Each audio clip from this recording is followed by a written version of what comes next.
Physics class 12th में chapter विद्युत चुंबकीय प्रेरण में यहाँ पर हम लोग न्यूमेरिकल सॉल्व करेंगे। और विद्युत चुंबकीय प्रेरण चैप्टर से हम इससे पहले 3 लेक्चर में न्यूमेरिकल सॉल्व कर चुके हैं, तो उनको आप अगर देखना चाहते हैं तो आपको वो प्लेलिस्ट में मिल जाएंगे, आप वहाँ से देख सकते हैं। तो देखो विद्युत चुंबकीय प्रेरण में यहाँ पर हमने जो न्यूमेरिकल लिया है और यहाँ पर हम आपको जो भी न्यूमेरिकल सॉल्व करा रहे हैं ये सभी आपके बोर्ड एग्जाम में पूछे गए हैं। तो देखो यहाँ पर पहला न्यूमेरिकल लिया है हमने कि 1000 फेरो वाली एक कुंडली में 2.5 एम्पियर की दिष्ट धारा प्रवाहित करने पर कुंडली से बद्ध चुंबकीय फ्लक्स 1.4 × 10⁻⁻⁴ वेबर है। कुंडली का प्रेरकत्व क्या है? यानी कि यहाँ से आपको प्रेरकत्व निकलवा रहा है या हम कहें स्वप्रेरकत्व निकलवा रहा है। तो देखो जब हम इसको सॉल्व करेंगे तो हमें सबसे पहले तो ये मालूम हो कि इसमें दिया क्या है। तो देखो क्या कह रहा है, 1000 फेरों वाली एक कुंडली में, यानी कुंडली में फेरों की संख्या क्या है, 1000 है। तो इसको आप कैपिटल N से डिनोट करोगे। N बराबर दिया है 1000 फेरे। कितने दे रखे हैं, 1000 फेरे, ठीक है। और कह रहा 2.5 एम्पियर की धारा है, यानी कि धारा इसमें दे रखी है I = 2.5 एम्पियर, ठीक है। कह रहा है 2.5 एम्पियर की दिष्ट धारा प्रवाहित करने पर कुंडली से बद्ध चुंबकीय फ्लक्स दे रखा है आपको, और चुंबकीय फ्लक्स कितना है 1.4 × 10⁻⁻⁴ वेबर, यानी कि फाई दिया है। फाई आपको दिया है 1.4 × 10⁻⁻⁴ वेबर, ठीक है। आपसे कह रहा है कुंडली का प्रेरकत्व क्या है, यानी कि स्वप्रेरकत्व निकलवा रहा है आपसे। तो स्वप्रेरकत्व क्या होता है, L = क्वेश्चन मार्क, ठीक है। तो देखो इसका आपको फार्मूला मालूम होना चाहिए, क्योंकि L यहाँ पर क्या है, आपका प्रेरकत्व है, और L बराबर होता है फार्मूला N∅/I। यानी कि जब आपने स्वप्रेरकत्व पढ़ा होगा तो वहाँ पर ये टर्म्स आता है कि N∅ बराबर क्या होता है, Li होता है, या हम कहें Li बराबर N∅ होता है। तो यहाँ से L हम निकाल सकते हैं, तो L बराबर क्या आएगा, N∅ आ जाएगा। इसमें आप वैल्यू पुट कर दीजिए।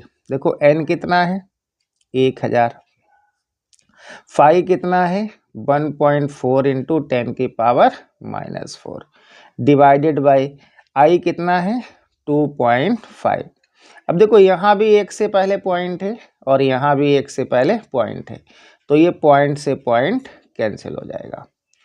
तो यहाँ अब ये जो 25 है ना, 25 से हम 1000 को काट सकते हैं, या आप 25 से पहले ये जो 100 है ना, यहाँ से ये 100 को आप डिवाइड कर दीजिए, तो 25 4 जा क्या होता है 100 होता है, और ये कि ये 0 बचा है, ये आप यहाँ पर लिख दीजिए।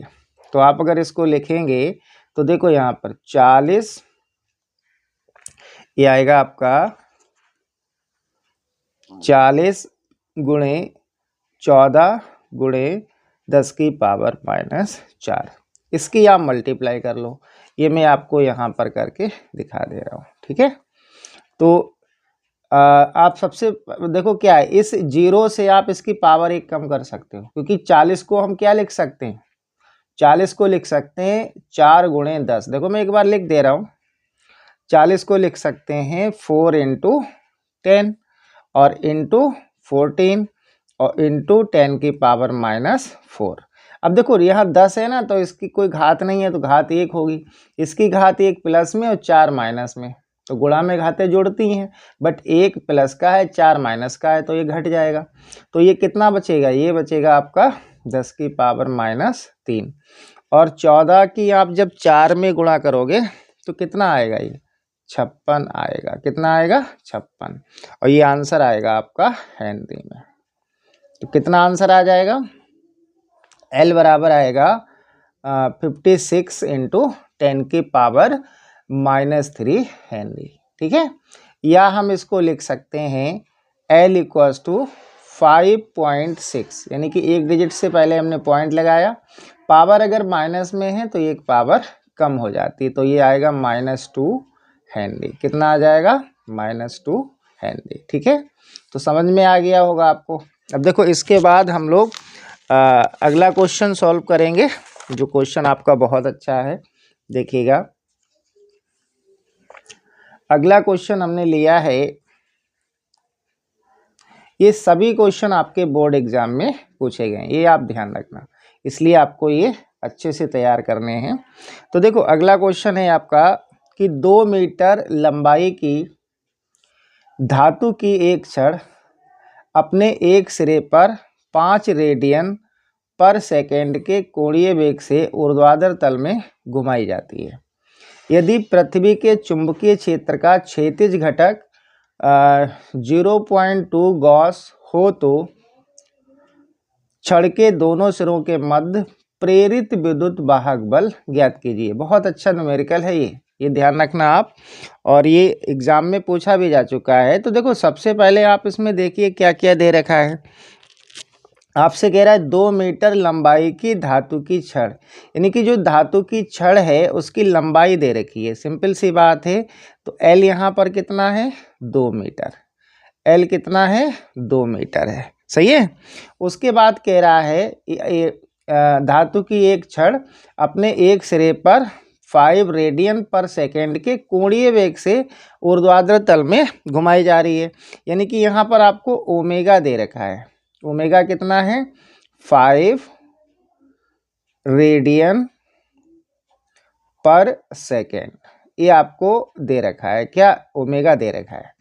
ठीक है, उसके बाद कह रहा है यदि पृथ्वी के चुंबकीय क्षेत्र का क्षैतिज घटक 0.2 गॉस हो, यानी कि चुंबकीय क्षेत्र का क्षैतिज घटक है, तो इसको हम B भी लिख सकते हैं, और H का मतलब हो गया ये क्षैतिज घटक हो गया, हॉरिजॉन्टल, और ये कितना है? 0.2 गॉस। ठीक है, तो इसको आप वेबर पर मीटर स्क्वायर में चेंज कर लेंगे। ठीक है, जब आप इसको वेबर पर मीटर स्क्वायर में चेंज करेंगे तो देखो ये आएगा 2 × 10⁻⁻5 वेबर पर मीटर स्क्वायर। कितना हो जाएगा? Metre square. आपसे कह रहा है प्रेरित विद्युत वाहक बल ज्ञात कीजिए, यानी कि E = ? अब देखो प्रेरित विद्युत वाहक बल का अगर आपको फार्मूला मालूम है, जिसमें छड़ की लंबाई दे रखी हो, चुंबकीय क्षेत्र का ऊर्ध्वाधर घटक दे रखा हो, ठीक है, और आपको कोणीय वेग दे रखा हो, तो आप इसको बहुत आसानी से सॉल्व कर सकते हो। तो इसका फार्मूला होता है E = 1/2 V⍵L², ये होता है। ठीक है, वैल्यू पुट कर दीजिए। देखो 1/2 B कितना है भाई? 2 × 10⁻⁻5, ओमेगा कितना है? 5, और L कितना है? 2, और यहाँ L² है, तो इसको हम 2 × 2 लिख सकते हैं, या 2 का स्क्वायर कर दो आप डायरेक्ट, तो ये 2 से 2 कैंसिल हो जाएगा। अब देखो 2 × 2 = 4, और 4 × 5 = 20, यानी कि ये 20 हो जाएगा, गुणे 10⁻⁻5। कितना आएगा? 20 × 10⁻⁻5। ठीक है, और विद्युत वाहक बल है तो इसका मात्रक क्या होगा? वोल्ट होगा। या हम इसको लिख सकते हैं, इसको देखो 2 × 10 लिख सकते हैं, या हम कहें इसकी एक 0 से इसकी एक पावर कम हो जाएगी, क्योंकि ये कैसा है? माइनस में है तो पावर एक कम हो जाएगी, प्लस में होता तो बढ़ जाती। तो हम इसको लिख सकते हैं 2 × 10⁻⁻4 वोल्ट। क्या आएगा? 2 × 10⁻⁻4 वोल्ट, या आप ये वाला भी आंसर लिख सकते हो। ठीक है, तो यहाँ पर हम आपको जो भी न्यूमेरिकल सॉल्व करा रहे हैं, इससे पहले हम 3 लेक्चर आपके कंप्लीट कर चुके हैं, वो प्ले लिस्ट में आपको मिल जाएंगे, आप वहाँ से देख सकते हो। और यहाँ पे जो भी क्वेश्चन आप सॉल्व कर रहे हो, ये सभी क्वेश्चन आपके बोर्ड एग्जाम में पूछे गए हैं। ठीक है।